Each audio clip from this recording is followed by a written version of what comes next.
नमस्कार, आप देख रहे हैं वीके न्यूज। मैं हूं सुनील राउत। प्रधानमंत्री नरेंद्र मोदी के दूसरे कार्यकाल की एनडीए की दूसरी सरकार का पहला बजट आज पेश हो गया है। वित्त मंत्री निर्मला सीतारमण ने बतौर महिला वित्त मंत्री पहला बजट पेश किया और इस बजट में उन्होंने कई ऐसी बातें की जो पहली बार की। एक तो पहली बार इस बजट में देखने को मिला कि बजट ब्रीफकेस में नहीं बल्कि एक पोटली में आया और वित्त मंत्री से इस बारे में पूछा गया तो उन्होंने बताया गया कि ये बजट नहीं, ये बही खाता है, इसलिए हमें इंडियन ट्रेडिशन के मुताबिक लौटना चाहिए। तो ब्रीफकेस में बजट लाना ये अंग्रेजों की परंपरा थी, इसको निर्मला सीतारमण ने खत्म कर दिया है। लेकिन बजट में आपके लिए क्या खास हुआ, आपको क्या मिला, उस पर पहले बात करेंगे। बजट कैसा था इसका अंदाजा ऑब्वियस सी बात है कि सरकार को तो अच्छा लग ही सकता है, इसीलिए जब वित्त मंत्री निर्मला सीतारमण अपना बजट पेश कर रही थी तो प्रधानमंत्री नरेंद्र मोदी को आपने देखा होगा वो बार बार मेज थपथपा रहे थे। उन्होंने पूरे निर्मला सीतारमण के बजट भाषण के दौरान 86 बार मेज थपथपाई, यानी कि सरकार के लिहाज से आम लोगों के लिए ऐसे कई ऐलान हुए जिस पर सरकार अपनी पीठ थपथपा रही थी। लेकिन जनता के लिए कैसा था यह बजट, जनता को क्या मिला, बजट की क्या बड़ी बातें रही वो आपको बता दे। तो सबसे पहले आपको बता दें कि पेट्रोल डीजल जिसकी महंगाई से जनता पहले से त्रस्त है और कंपनियों के हवाले है, वो रोज महंगा होते जा रहा था, वो फिर से महंगा होने वाला है। जी हां, पेट्रोल और डीजल पर सरकार ने एक्साइज ड्यूटी बढ़ा दी है, इस वजह से ये महंगा होने वाला है। साथ ही साथ अगर आपकी सोना खरीदने की प्लानिंग है, गोल्ड, तो वो भी महंगा हो गया है क्योंकि सोने पर जो आयात शुल्क था उसे 10% बढ़ाकर 12.5% कर दिया गया है। इसके साथ ही साथ तंबाकू पर भी अतिरिक्त शुल्क लगाया गया है, मतलब तंबाकू उत्पाद भी महंगे होंगे। और इसके साथ साथ पेट्रोल डीजल पर 1-1 रुपए का अतिरिक्त सेस लगाया गया है, तो इसलिए यह भी महंगा हो जाएगा। साथ ही साथ अब आप जितना ज्यादा कमाएंगे उतना ज्यादा आपको टैक्स देना पड़ेगा। जी हां, मोदी सरकार ने ज्यादा कमाई करने वाले को झटका दिया है और अब 2 से 5 करोड़ रुपए अगर आपकी इनकम है सालाना तो आपको 3% अतिरिक्त टैक्स देना होगा। जो टैक्स अब तक चुका रहे थे उसके अलावे 3% आपको टैक्स देना होगा। साथ ही साथ अगर आपकी इनकम 5 करोड़ से ज्यादा है तो आपको यह टैक्स 7% माफ करिएगा 7% अतिरिक्त टैक्स देना होगा। जो टैक्स आप चुकाते हैं उसके अलावे 7% आपको टैक्स देना होगा। इनकम टैक्स को लेकर एक बड़ा बदलाव यह हुआ है कि अब आपके पास अगर पैन कार्ड नहीं है, इनकम टैक्स भरने के दौरान अगर पैन कार्ड आप सबमिट नहीं करा पाते हैं तो आधार से काम चल जाएगा। मतलब पैन और आधार को एक कर दिया है सरकार ने, तो अब पैन की जगह पर आप आधार भी दे सकते हैं, आधार से भी आपका ITR फाइल हो जाएगा। तो ये एक बड़ा चेंज किया है। साथ ही साथ जितनी भी लोन देने वाली कंपनियां हैं उसको भी अब RBI के अंडर लाया गया है, ये भी एक बड़ा बदलाव है।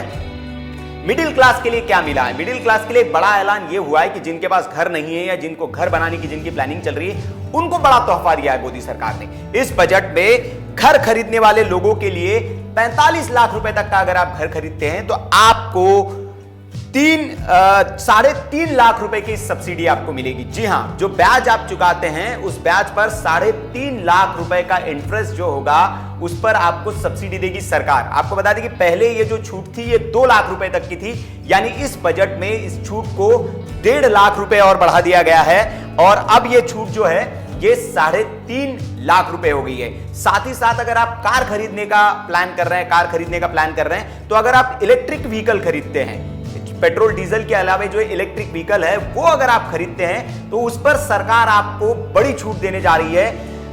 सब्सिडी के तहत आपको 1.5 लाख रुपए की ब्याज पर छूट मिलेगी अगर आप इलेक्ट्रिक वाहन खरीदते हैं। तो ये मिडिल क्लास के लिए 2 बड़े ऐलान सरकार की ओर से किए गए हैं।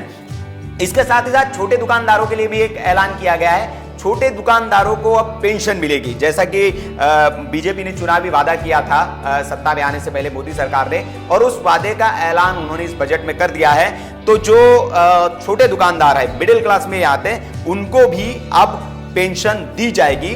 साथ ही साथ जो एक बड़ी बात यह है कि अगर आप 1 करोड़ रुपए से ज्यादा बैंक से सालाना निकालते हैं, कैश निकालते हैं अगर आप, तो उस पर आप हाथ में रोक करिए, क्योंकि डिजिटल ट्रांजैक्शन को सरकार चाहती है कि डिजिटल ट्रांजैक्शन जो है वो बढ़े, इसलिए डिजिटल ट्रांजैक्शन में इजाफा करने के लिए सरकार ने एक नया आइडिया निकाला है। और उस आइडिया के तहत अगर आप 1 करोड़ से ज्यादा का कैश बैंक से विड्रॉल करते हैं 1 साल के अंदर, मतलब ये समझ लीजिए कि 1-1.25 लाख रुपए अगर हर महीने आप माफ करिएगा 10 लाख से ज्यादा अगर हर महीने निकालते हैं तो वो 1 करोड़ के आसपास सालाना हो जाएगा।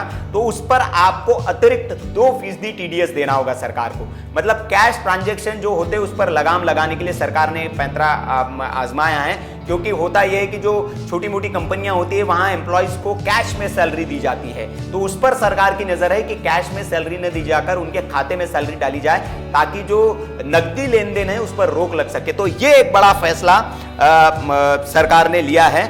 तो कुल मिलाकर बजट की जो बड़ी बातें ये है, हालांकि एलोकेशन किस डिपार्टमेंट को कितना किया गया है ये निर्मला सीतारमण ने अपने बजट में नहीं बताया। उन्होंने अंत में कहा कि वो बजट के जो डॉक्यूमेंट्स है उसमें उन्होंने उस एलोकेशन को दिखाया है, लेकिन मैं संसद में इसको सदन में नहीं बता रही हूं। तो बजट की बड़ी बातें ये रही। हालांकि इस बजट की आलोचना भी हो रही है। जब पेट्रोल डीजल पर सेस का ऐलान किया गया तो विपक्ष की ओर से हूटिंग भी की गई है और उसका विरोध भी किया गया। विपक्ष की इस पर प्रतिक्रिया आनी अभी बाकी है, लेकिन जाहिर है कि विपक्ष अपना काम करेगा और इस बजट को वो अच्छा कह ही नहीं सकता। वो यही कहेगा कि पुनरावृत्ति है, पुरानी जो योजनाएं हैं उनको ही दोहराया गया है। लेकिन जो विश्लेषक है उनकी अगर बात माने तो इस बजट में थोड़ी सी निराशा ये हुई कि जो मिडिल क्लास है उनके हाथ कुछ नहीं लगा, ऐसा माना जा रहा है। लोगों को उम्मीद थी कि इनकम टैक्स का जो स्लैब है उसका दायरा बढ़ाया जाएगा। हालांकि पिछले ही बजट में 5 लाख इसको किया गया था, लेकिन लोगों को और उम्मीद थी कि उसमें भी इजाफा किया जाएगा।